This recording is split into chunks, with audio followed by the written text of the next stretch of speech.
Olá, igreja, boa noite, sejam muito bem-vindos a mais um culto online. Estamos aqui para adorar mais um domingo, nosso Deus. Que bom que você chegou até aqui. Já começa a interagir aí nos comentários, você que já está online. Vamos fazer um momento de comunhão virtual, então começa a escrever aí no nosso chat para a gente interagir junto.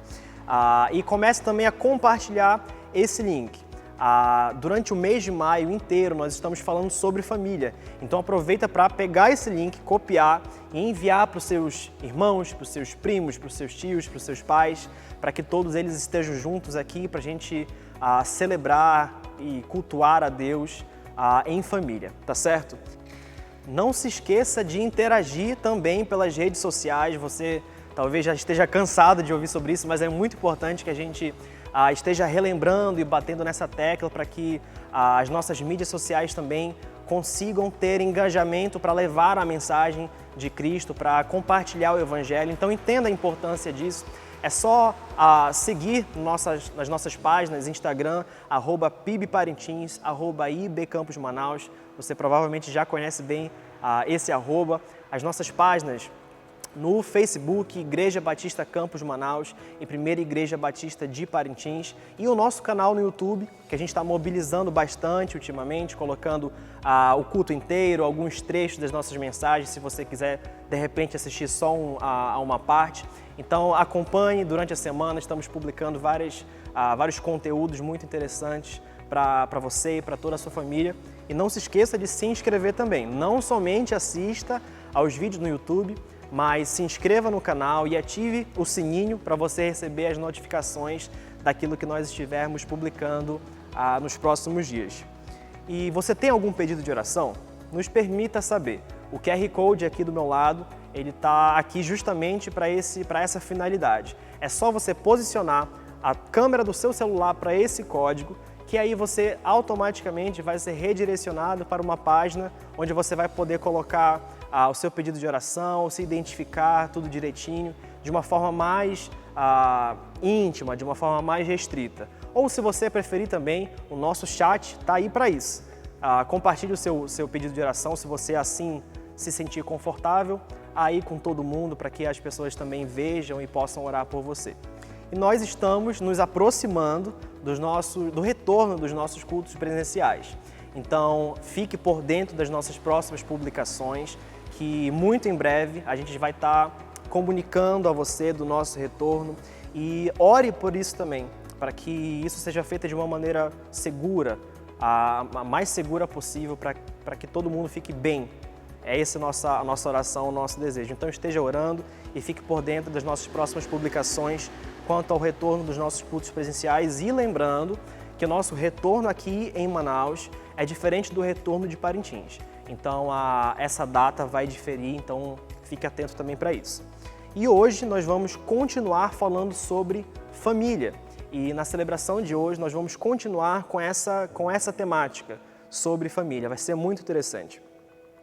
E eu queria, nesse momento, ler uma passagem que se encontra em Salmos 93, versículos 1 e 2. Olha só o que diz. O Senhor reina, vestiu-se de majestade vestiu-se o Senhor e armou-se de poder. O mundo está firme e não se abalará. O teu trono está firme desde a antiguidade. Tu existes desde a eternidade. A gente vai começar a nossa celebração agora. E o que nós vamos cantar tem muito a ver com isso. Então eu já quero te convidar o reino de Deus para que ele seja estabelecido na sua vida, que ele seja estabelecido sobre o seu emprego, sobre a sua família, sobre tudo o que você fizer. Nós vamos orar por isso nesse momento. Então abaixe sua cabeça e convide o reino de Deus nesse momento. Senhor, te agradecemos, muito obrigado por esse momento, por mais uma celebração, por esse privilégio de estarmos reunidos de forma segura, cada um em suas casas. Isso é muito bom, Pai. É muito bom poder ter esse contato, mesmo que virtual, com os nossos irmãos e poder ouvir a Tua mensagem, ouvir a Tua palavra, poder ouvir louvores e adorar dentro de nossas casas. Nesse momento, Pai, queremos dizer que Tu és soberano, que Tu és a autoridade máxima em nossas vidas. E te pedimos, Senhor, que Tu venha reinar sobre nós, com o Teu querer, com o Teu poder, que a Tua vontade seja feita hoje e sempre em nossas vidas, Pai. É o que te pedimos nessa noite. Esteja nos abençoando, nos guardando na Tua proteção e falando profundamente aos nossos corações. Em nome de Jesus. Amém.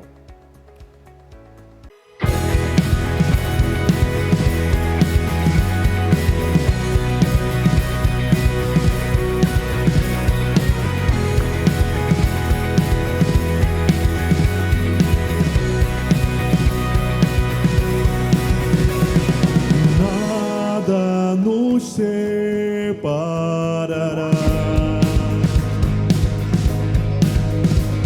dos laços do teu grande amor.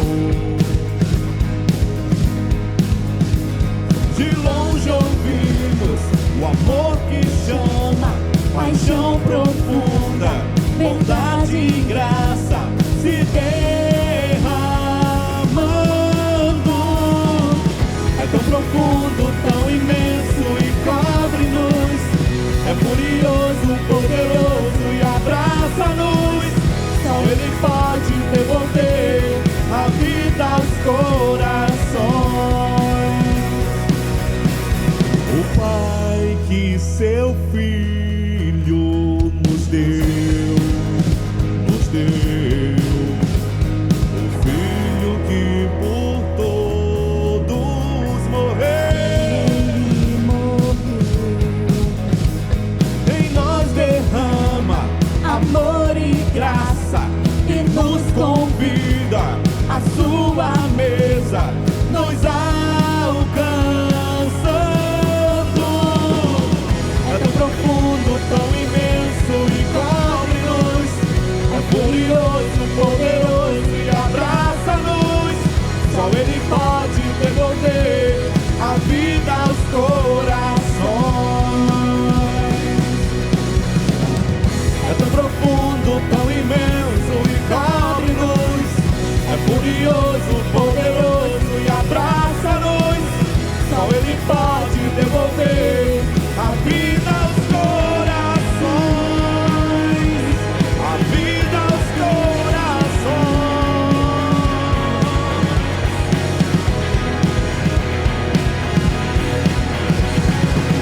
Só Ele, só Ele, só Ele.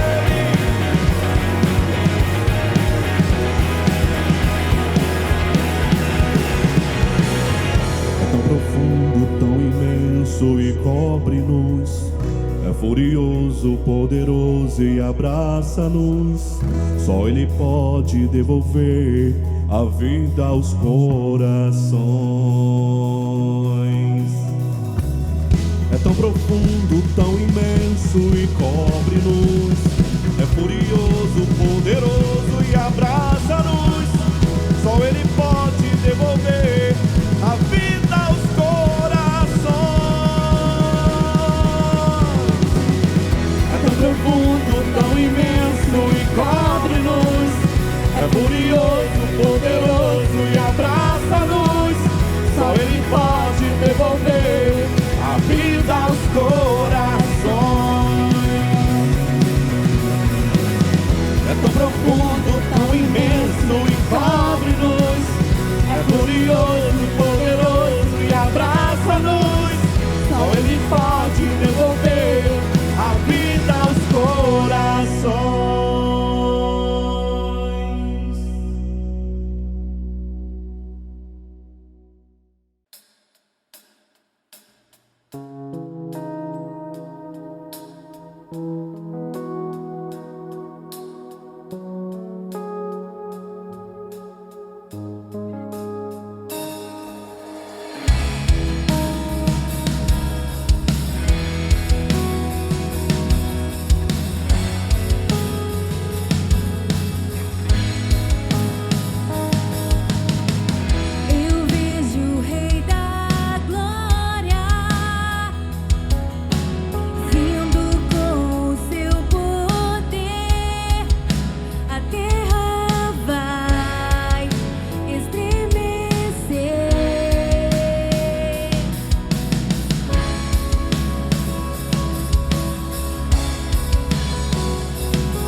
Querido Deus, amado Pai, Deus poderoso, grandioso, obrigado, Senhor, por mais esse dia, por mais essa noite, por mais este domingo que estamos te adorando, te buscando, te louvando, Senhor.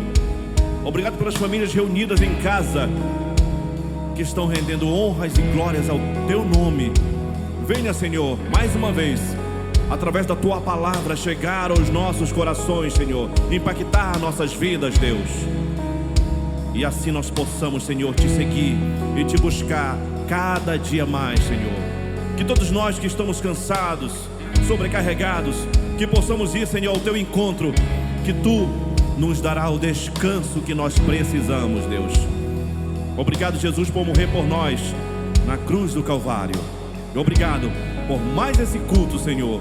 A ti seja dada sempre a honra e a glória. Nós estamos agradecidos, Senhor, por tudo que tem feito em nossas vidas, Pai. Obrigado, obrigado, Senhor, por mais esse culto. Venha falar aos nossos corações. Amém.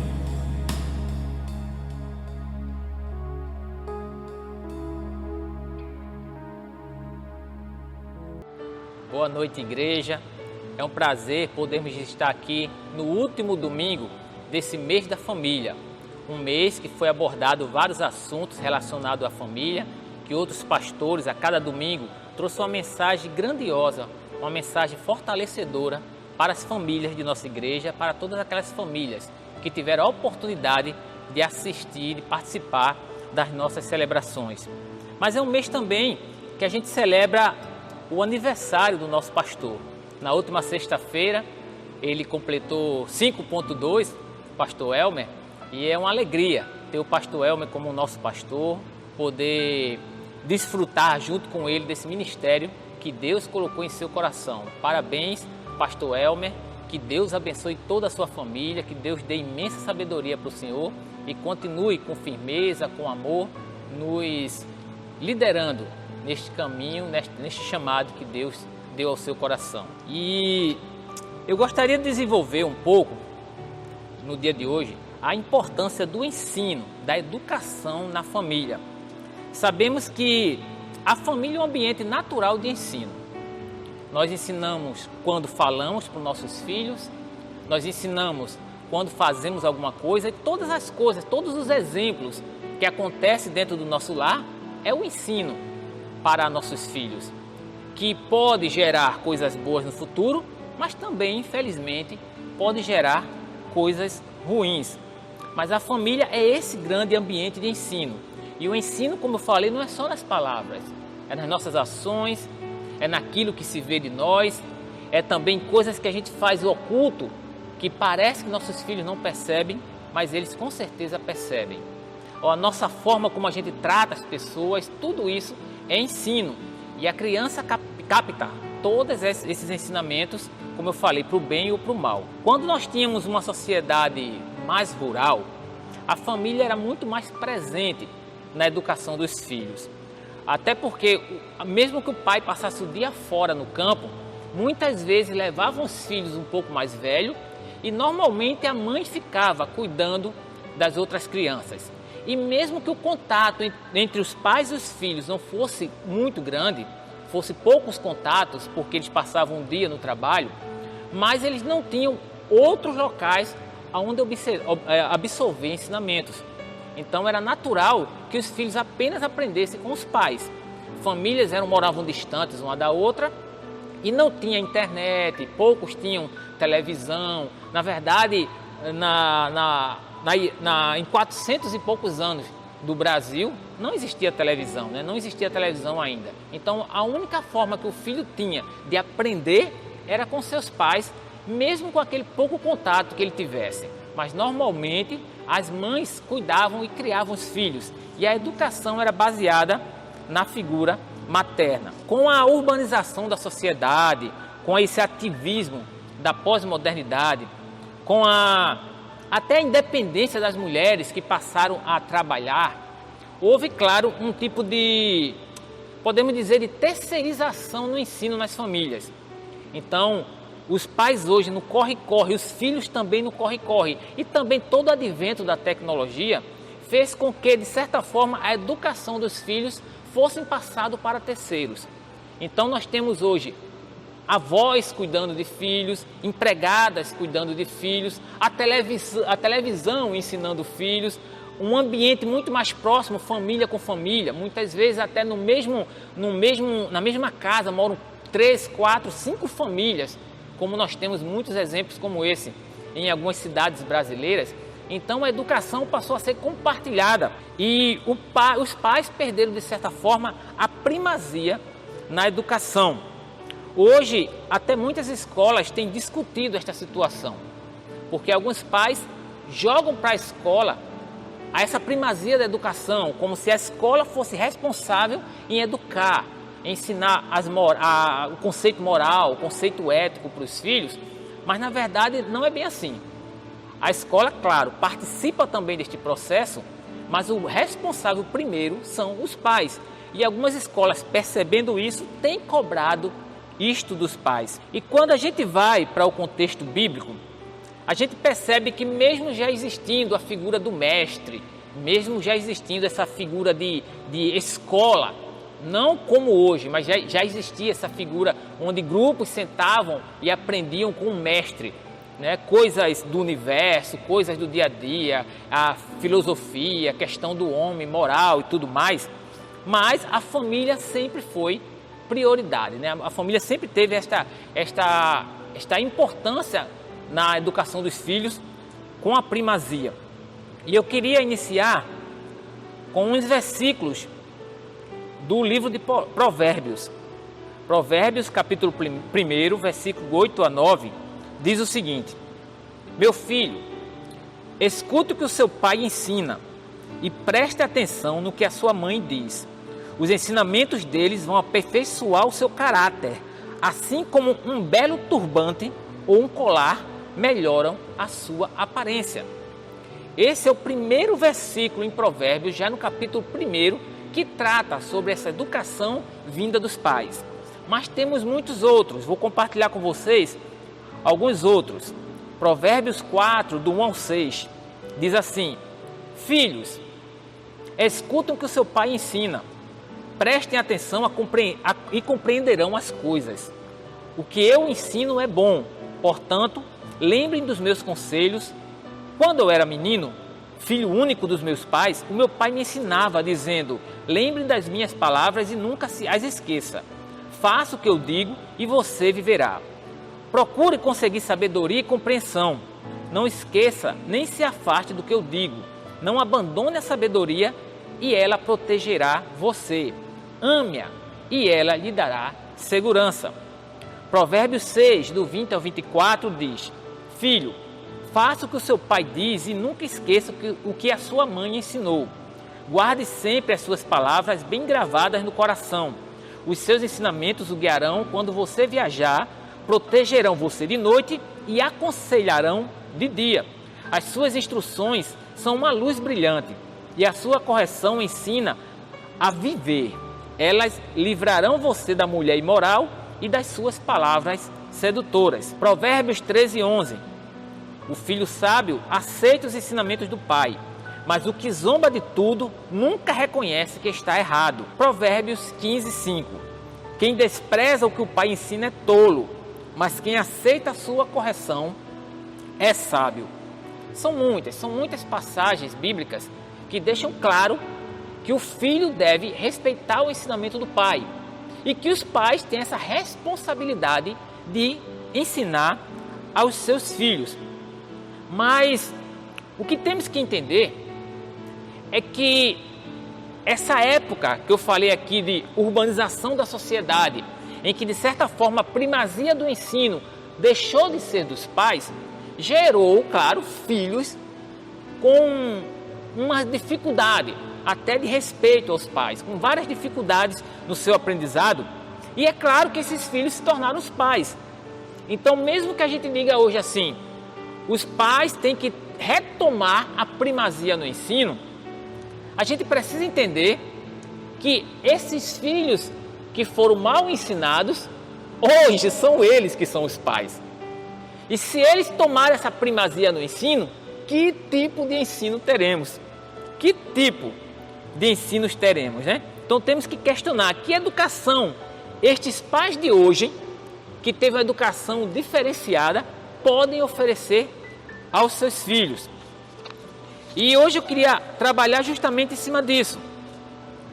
Não apenas da importância dos pais ensinar, mas sobre o que ensinar.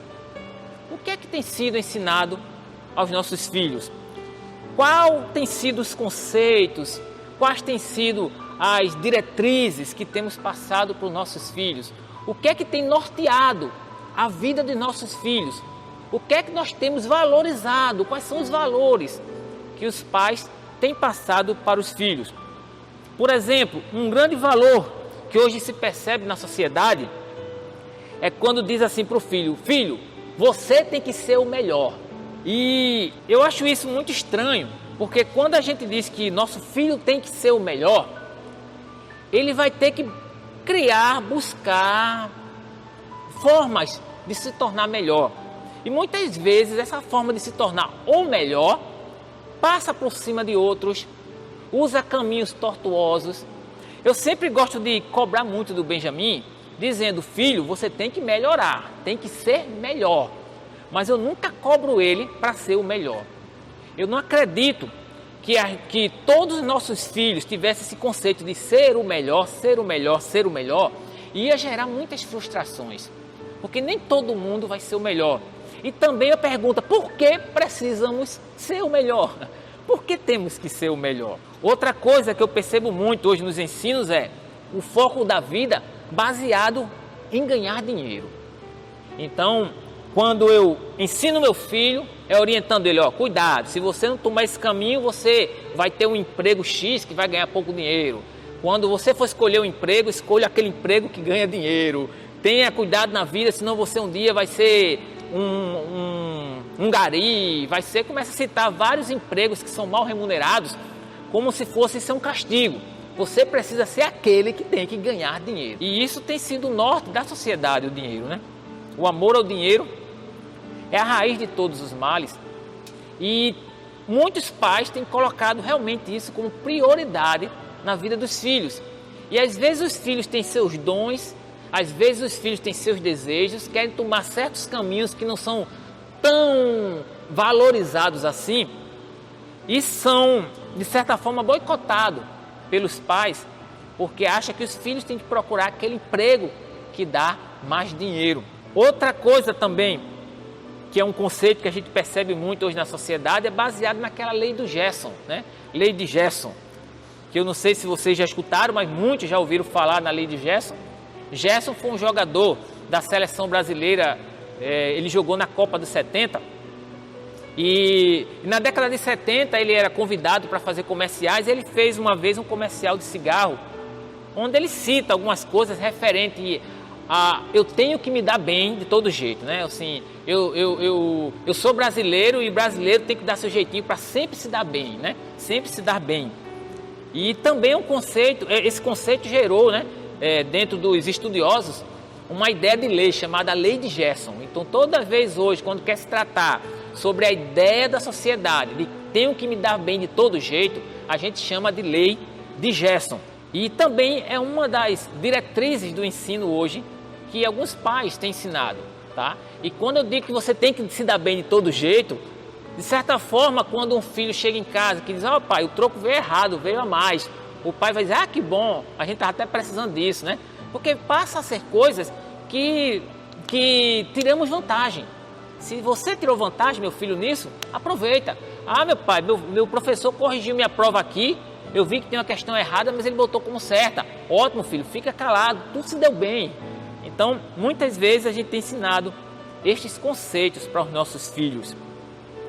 E olhando a Bíblia, verificando, tem muitos e muitos ensinamentos na Bíblia, mas eu queria destacar apenas 3 para a gente encerrar este momento de hoje sobre ensino. E eu acredito que a primeira coisa que deve estar no ensino familiar daquele que segue a Deus é justamente amar esse Deus e servir esse Deus. Em Deuteronômio 6, do 4 a 9, diz: ouça, ó Israel, O Senhor, nosso Deus, é o único Senhor. Ame o Senhor, o seu Deus, de todo o seu coração, de toda a sua alma, de todas as suas forças. Que todas estas palavras que hoje lhe ordeno estejam em seu coração. Ensine-as com persistência a seus filhos. Converse sobre elas quando estiver sentado em casa, quando estiver andando pelo caminho, quando se deitar e quando se levantar. Amarre-as como um sinal nos braços e prenda-as na testa. Escreva-as nos batentes nas portas de sua casa e em seus portões. Então, o ensinamento a Deus, o amar a Deus, precisa ser a primeira coisa que devemos ensinar aos nossos filhos.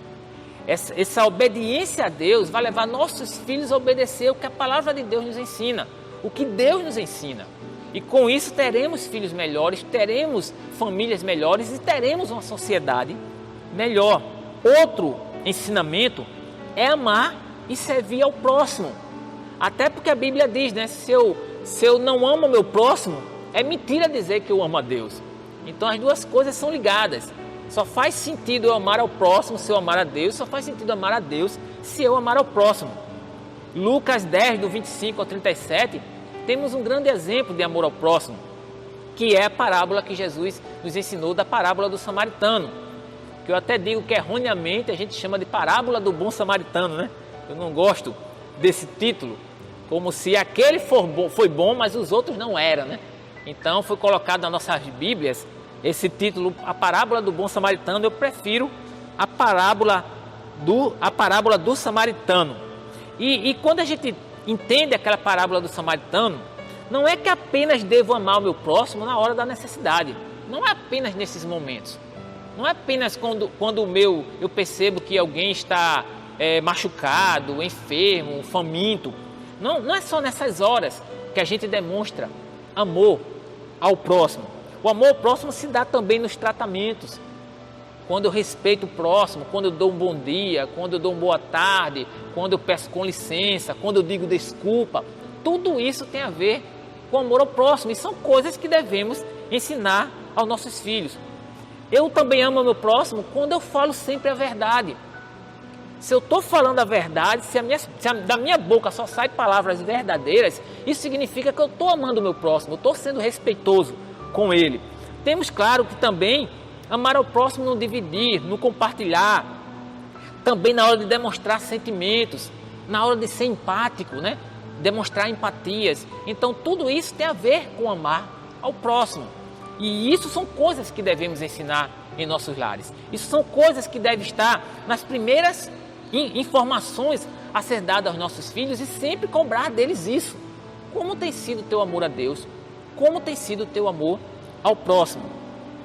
E por último, é a busca da santidade. Quando eu falo de ensino, né, e falo de provérbios, eu sei que muitos lembram logo do versículo 6 do capítulo 22, que diz: eduque a criança no caminho em que deve andar e até o fim da vida não se desviará dele, né? É um versículo muito conhecido nosso, que infelizmente alguns irmãos pensam que esse versículo é um mandamento, né? Na verdade ele é um princípio. Quando eu digo que educando meu filho ele nunca se desviará, não significa que aquele que se desviou ele não foi educado, não é bem isso. Mas que é um princípio.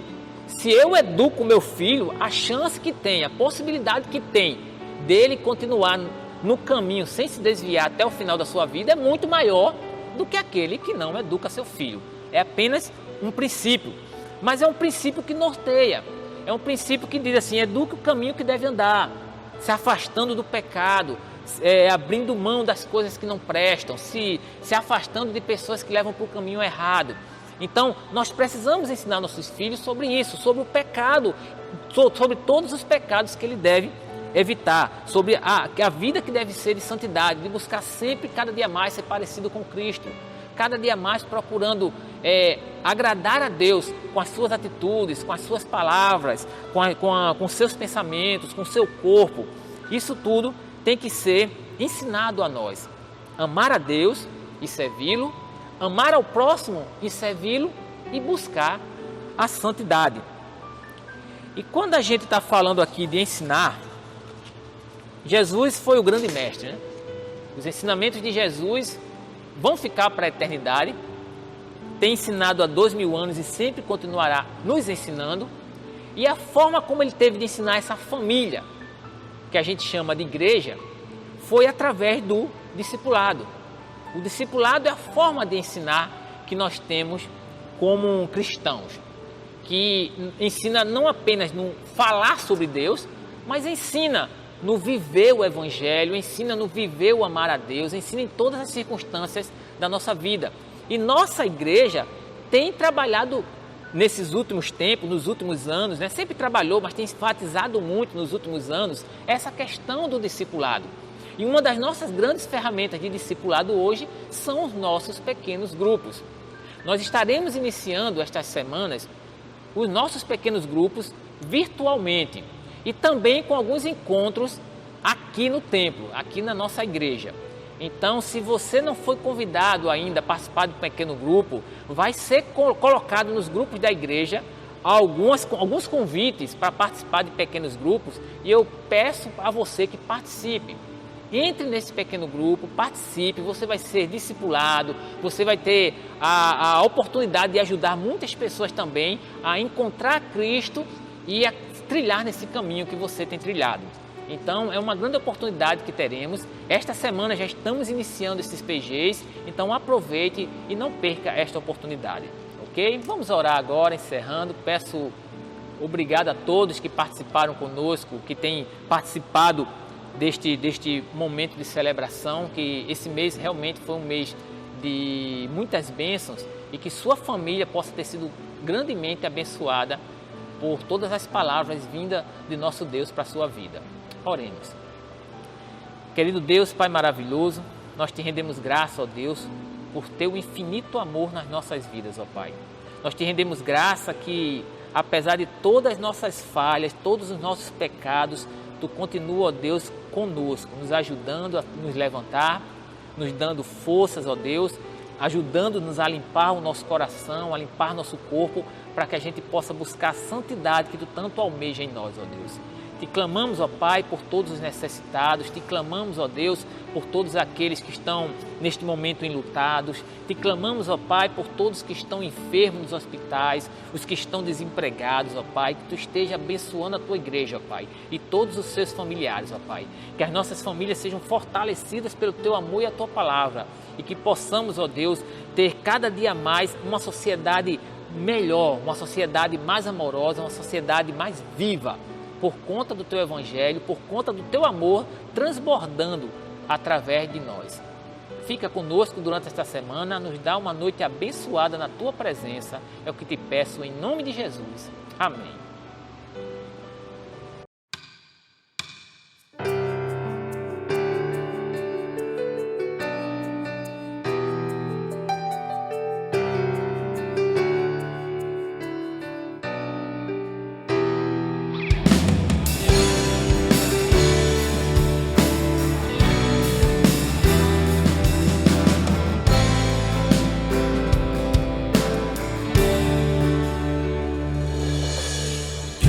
Consagrar meu lar a ti, o nosso futuro para te servir, com toda a minha força e entendimento, quero dedicar o meu lar a ti.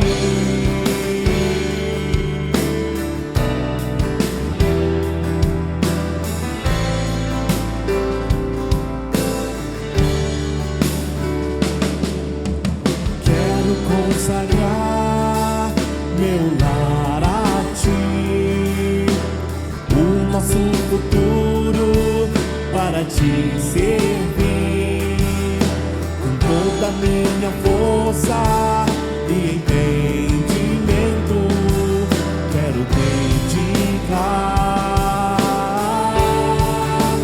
o meu lar a ti.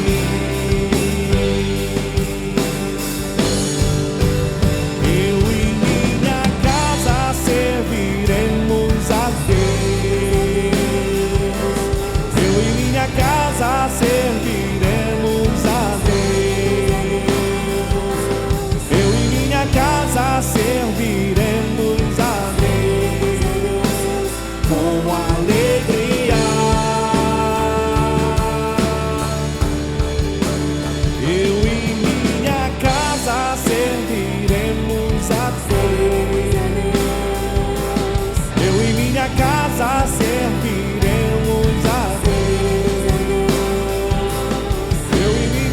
casa serviremos a Deus com alegria.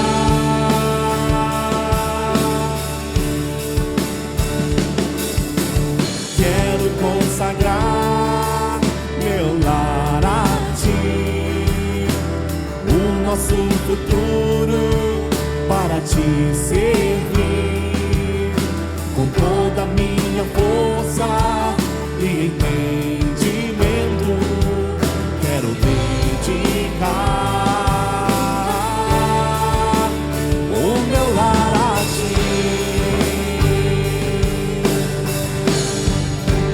Eu e minha casa serviremos a Deus. Eu e minha casa serviremos a Deus. Eu e minha casa serviremos a Deus com alegria. Eu e minha casa serviremos a Deus. Eu e minha casa serviremos a Deus. Eu e minha casa serviremos a Deus com alegria.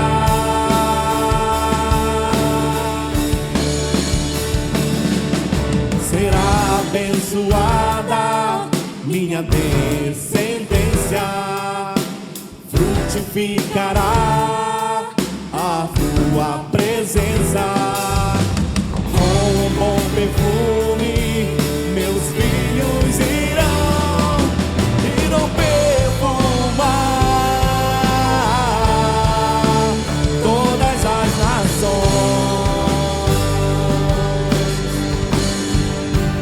Eu e minha casa serviremos a Deus. Eu e minha casa serviremos a Deus.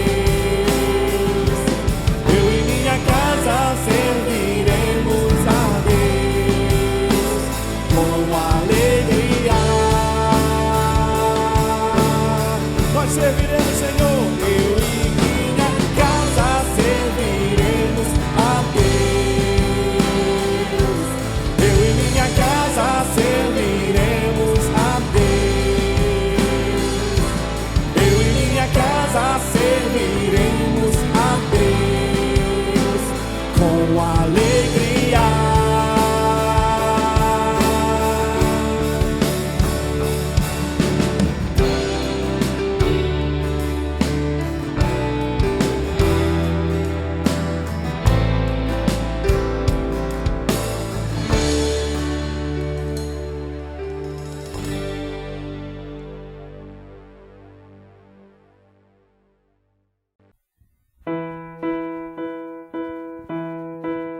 Sou grato por tudo que tenho, o tesouro maior deste mundo me foi dado como herança eterna, maior prova de um amor tão profundo. Tenho vida, alegria em todo tempo. Tenho amigos, família, muitos irmãos. Foi Jesus, meu amigo verdadeiro, que fez tudo ao me dar a salvação. Louvarei ao Senhor em todo tempo. Seu louvor estará continuamente em meus lábios e também no coração. Jesus Cristo será sempre minha canção.